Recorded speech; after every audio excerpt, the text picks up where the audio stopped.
샬롬, 오늘 또 주님의 은혜와 평강이 여러분과 함께하기를 축원합니다.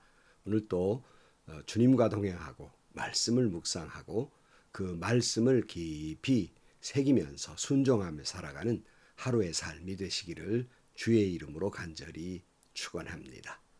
오늘 아침 하나님께서 우리에게 허락해 주신 말씀은 디모데전서 5장 6절에서 16절 말씀입니다. 나이가 많은 이를 나무라지 말고 아버지를 대하듯이 권면하십시오. 젊은 남자는 형제를 대하듯이 권면하십시오. 나이가 많은 여자는 어머니를 대하듯이 권면하고 젊은 여자는 자매를 대하듯이 오로지 순결한 마음으로 권면하십시오. 참 과부인 과부를 존대하십시오. 어떤 과부에게 자녀들이나 손자들이 있으면 그들은 먼저 자기네 가족에게 종교상의 의무를 행하는 것을 배워야 하고 어버이에게 보답하는 것을 배워야 합니다. 이것이 바로 하나님께서 그들에게 원하시는 일입니다. 참 과부로서 의지할 데가 없는 이는 하나님께 소망을 두고 밤낮으로 끊임없이 간구와 기도를 드립니다. 향락에 빠져서 사는 과부는 살아있으나 죽은 것입니다. 그들에게 이런 것을 명령하여 그들이 비난받는 일이 없도록 하십시오. 누구든지 자기 친척, 특히 가족을 돌보지 않으면 그는 벌써 믿음을 저버린 사람이요 믿지 않는 사람보다 더 나쁜 사람입니다.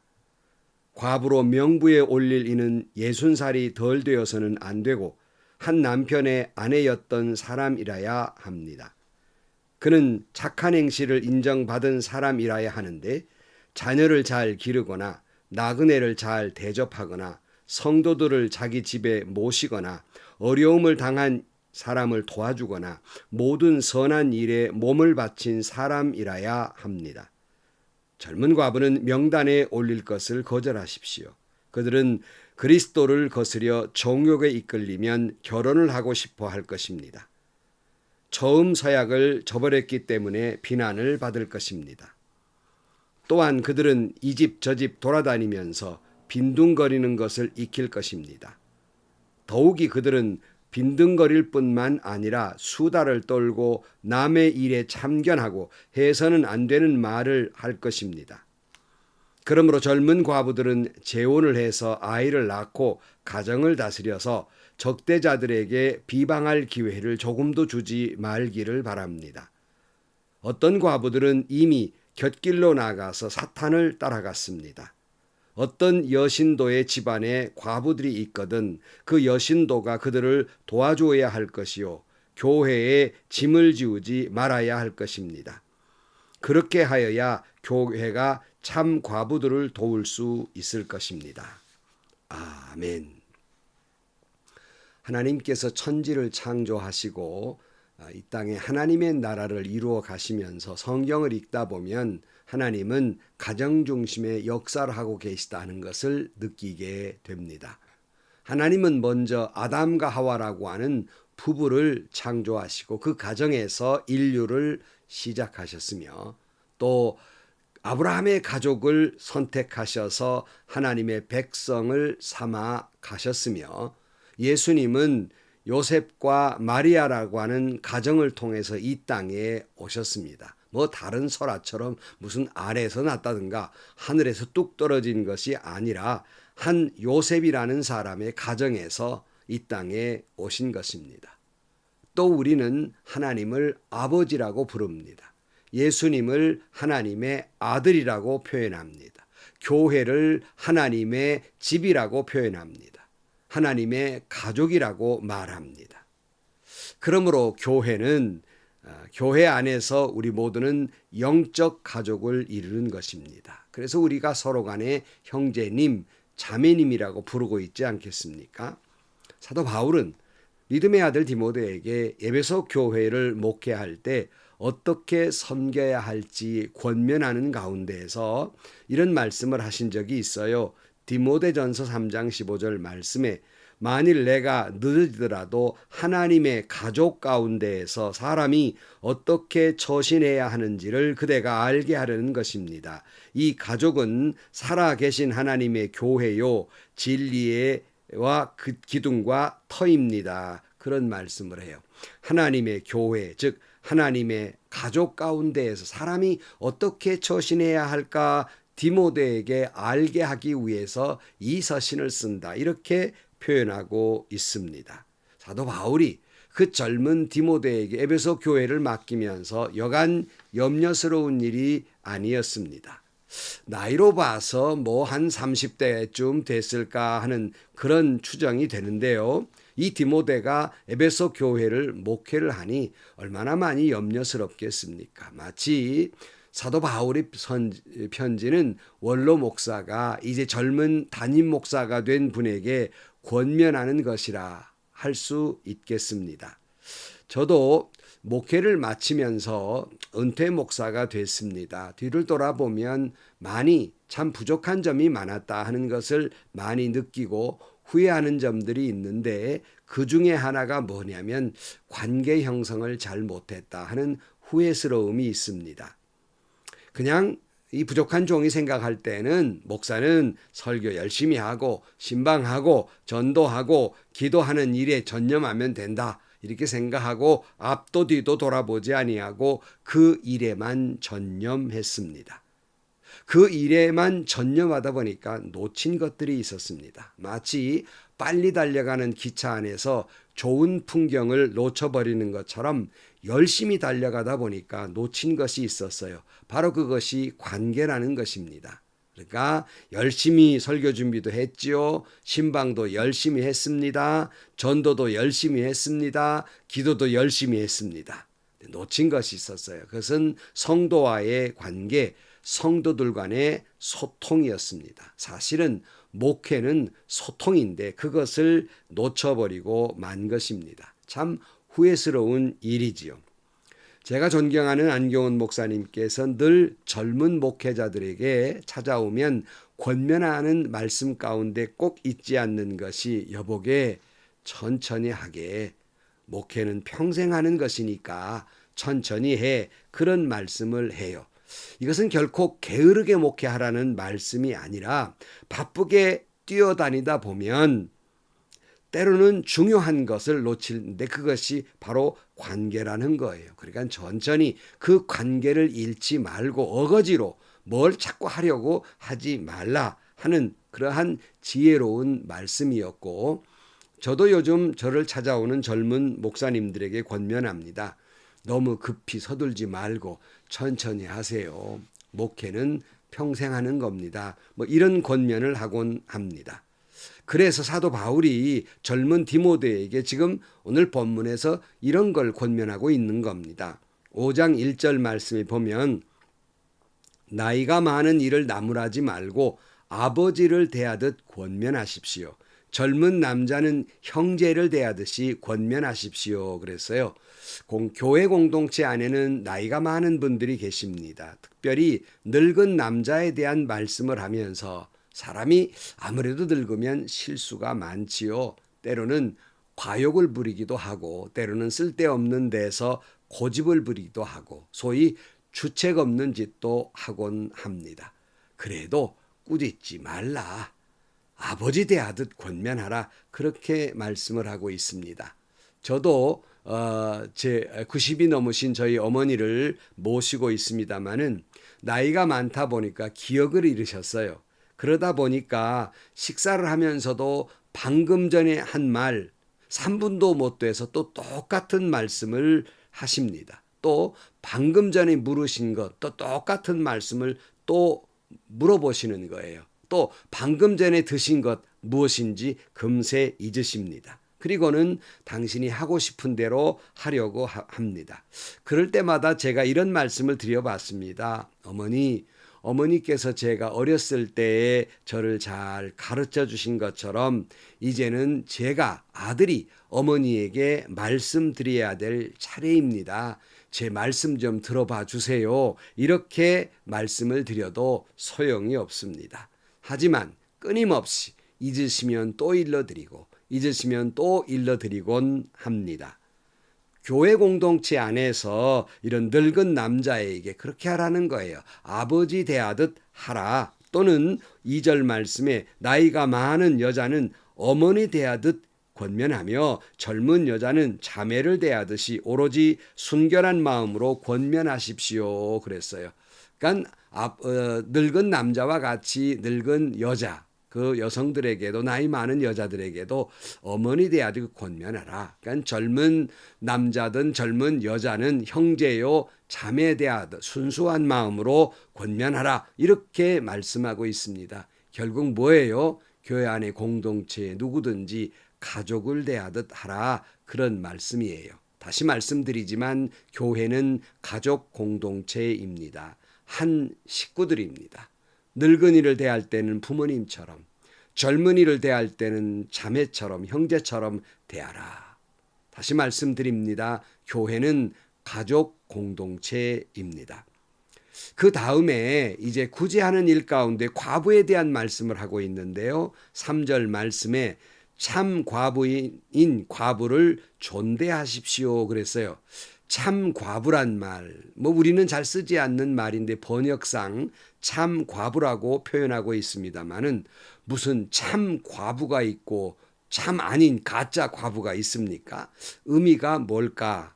조금 더 이해하려면 뒤에 나오는 9절 말씀을 읽어보면 좀 이해가 되는데요. 9절 말씀에 보면 과부로 명부에 올릴 이는 60살이 덜 되어서는 안 되고 한 남편의 아내였던 사람이어야 합니다. 그랬어요.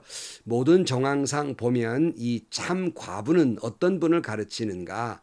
9절 말씀을 의지해서 보면 이런 예를 들 수 있어요. 한 여자가 결혼했는데 남편이 죽었습니다. 그랬는데 죽으니까 젊어 청산과부 되니까 두 번째 남편과 결혼했는데 두 번째 남편도 죽었단 말이에요.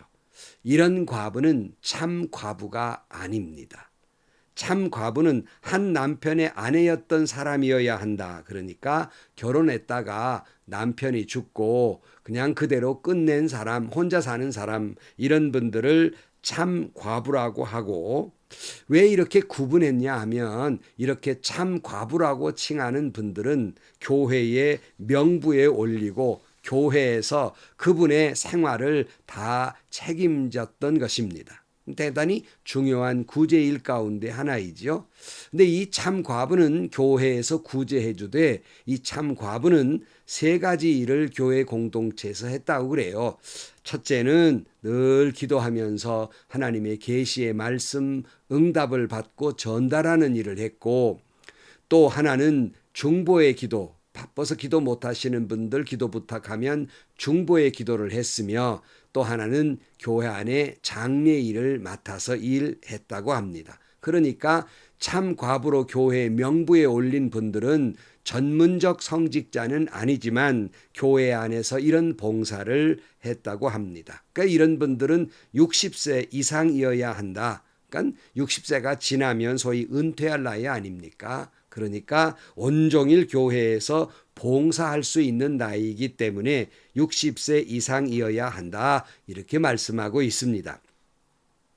5절 말씀에 보면 참 과부로서 의지할 데가 없는 이는 하나님께 소망을 두고 밤낮으로 끊임없이 간구와 기도를 드립니다. 그랬어요. 60 넘어서 세상에 볼 게 뭐 있습니까? 세상 의지할 게 뭐 있습니까? 그러므로 오직 하늘을 소망 삼고 살기 때문에 끊임없이 기도할 수 있으니까 교회에서 기도하는 사람이 된다는 것입니다.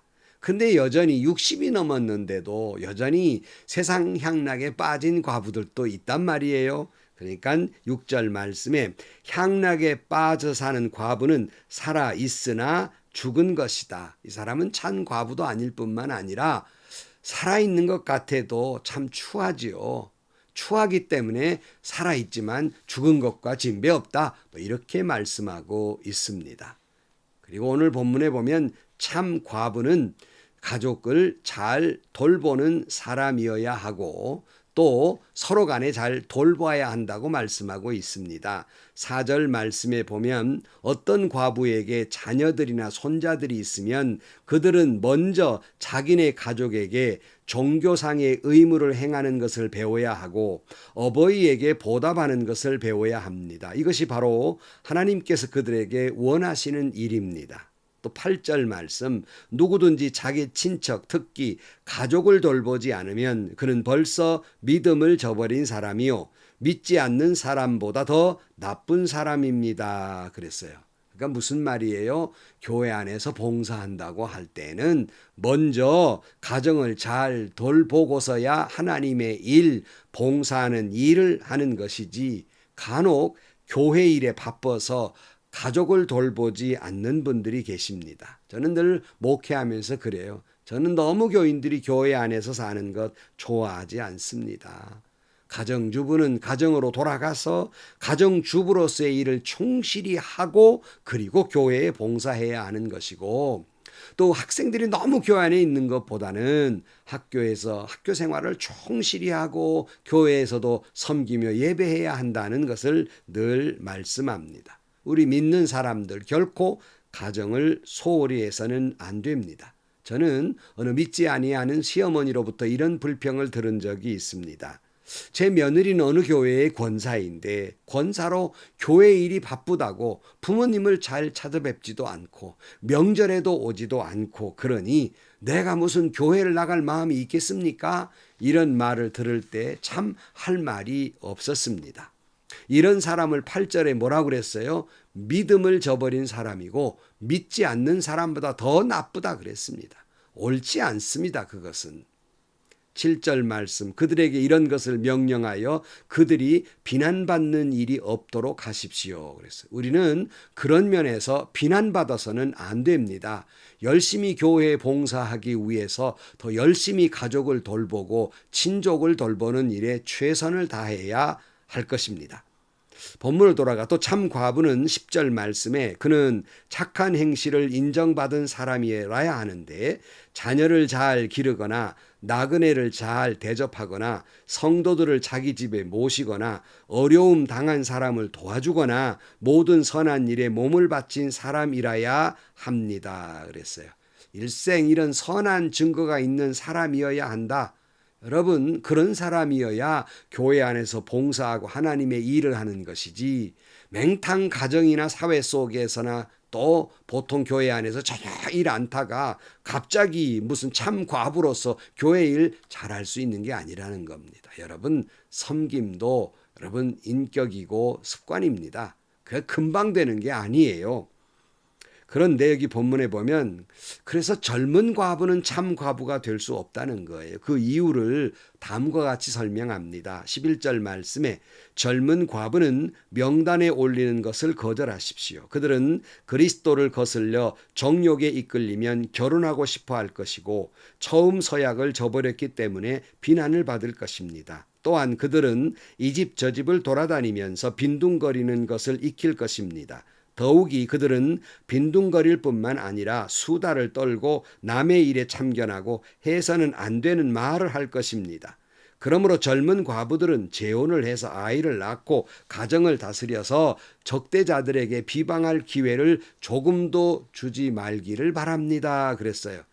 젊은 과부라면 차라리 재혼을 해서 결혼을 해서 아이를 낳고 가정을 잘 이루어야 한다는 거예요. 행여나 정욕에 빠져가지고 혹시라도 서약을 저버리거나 젊기 때문에 이 집 저 집 다니면서 함부로 이야기할 수 있고 비난의 대상이 될 수 있기 때문에 젊은 사람들은 안 된다 이렇게 말하고 있습니다. 자, 우리는 이 말씀을 정리하면서 사랑하는 성도 여러분, 교회는 가족 공동체입니다. 그러니 나이 드신 분들에게는 아버지나 어머니 대하듯 해야 할 것입니다. 젊은 사람들에게는 형제요 자매로 대해야 할 것입니다. 순수하게 순결하게 형제요 자매입니다. 그리고 성경에 돌보아야 될 세 종류의 사람이 있는데 여러분 잘 아는 대로 세 종류는 고아와 과부와 나그네입니다. 이런 약자를 잘 도와야 하고 구제하는 일을 교회에서 열심을 다해야 합니다. 여기서 한 가지, 우리가 약자를 돕는 것은 측은지심, 불쌍해서 돕는 게 아니에요. 여러분, 약자를 돕는 것은 우리 신앙인들이 하나님께 받은 은혜가 있기 때문에 내가 그 빚을 갚는 마음으로, 그 은혜에 대한 갚는 마음으로 섬기는 것이지 불쌍해서 돌보는 것이 아니라는 걸 알아야 됩니다. 다시 말씀드립니다. 예수 안에서 교회는 가족입니다. 서로 사랑하고 기도하고 섬기며 봉사하시기를 주의 이름으로 간절히 축원합니다. 기도하시겠습니다. 은혜로우신 아버지 하나님, 저희들이 섬기는 교회가 가족 공동체가 되게 하여 주옵소서. 많은 성도들끼리 어머니 대하듯 아버지 대하듯 형제 자매 대하듯 그렇게 서로 간에 가족 같은 사랑이 있게 하여 주시고, 교회 안에 있는 약자들, 어린 사람들을 잘 돌보고 섬기고 또 구제하는 일을 잘 감당하는 저희들이 되게 하여 주옵소서. 사랑하고 기도하고 섬기고 또한 또 은혜가 충만한 그런 교회가 되게 하여 주옵소서. 예수님의 이름으로 기도하옵나이다. 아멘. 여러분, 교회는 가족입니다. 서로 간에 가족같이 어머니 대하듯 아버지 대하듯 형제 자매 대하듯 그렇게 사랑하시고요. 서로 위해 기도해 주시고요. 서로 섬기는 그런 교회, 아름다운 공동체가 되기를 주의 이름으로 축원합니다. 오늘도 행복하시고요. 좋은 일이 가득한 하루가 되시기를 주의 이름으로 간절히 축원합니다.